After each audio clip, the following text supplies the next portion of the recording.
Yeah, today is the 1st of June, 10 minutes after 2. Hot. And it's about 93 degrees outside, and I just walked in my little building. It's partly cloudy, so I got a pretty good solar load, and walked in the building. It was up to 89. I turned on the air conditioner just a couple minutes ago. It was already dropped down to 88. Now here's something I noticed. I've got the air conditioner mounted on pretty much the center line of the building on the south wall, and it's blowing ice cold air right here. It's comfortably chilly air.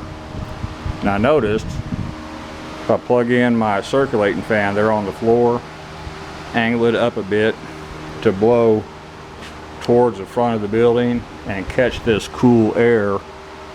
It's a non-ducted air conditioner. You just got the air discharge there at the inside unit, and use that fan to help move the air around in the building.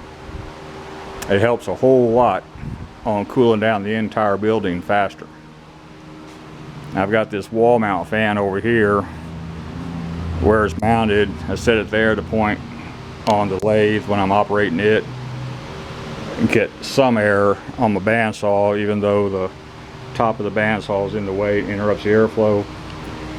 If I ever find a mill, it will catch me at this operating station where the mill will be. The same thing on the drill press. I get the benefit of the fan when I'm drilling stuff in volume, not just one part. And at my little workstation here. So that works out okay. I set my damn pocket knife down again somewhere. There it is. Right there. Thanks for helping me find that. So I'm the world's worst about doing that. I never completely lose it. I just forget where I put it. If that makes sense to anybody. So anyway, I'm gonna be here about another 10 minutes. And way back, there was a video where my yard guy broke the rear big window on my camper shell.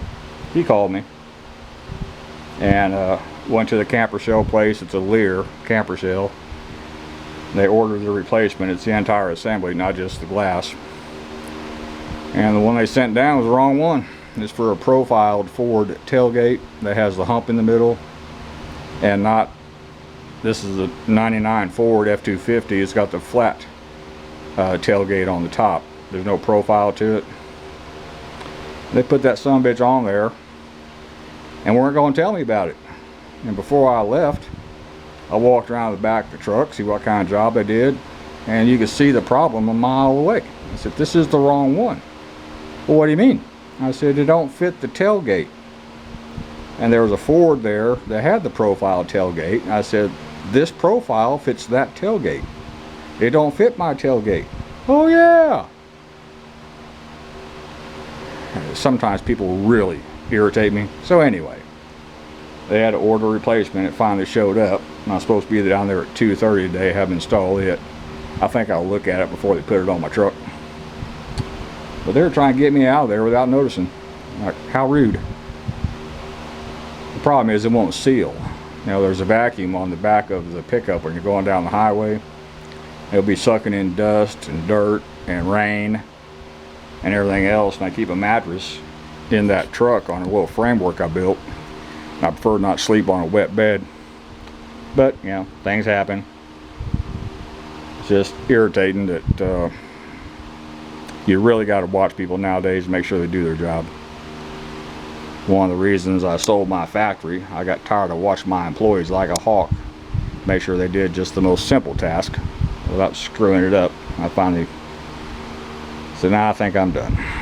But anyway, that's all for this one. Don't know what I'm gonna do this afternoon. Time I get the door replaced, it's going to be later in the afternoon. I'm going to leave the AC on while I'm gone. I might start sanding on my chipper so I can prime it and just continue on with that and make it look all brand new, shiny and pretty. Thank you.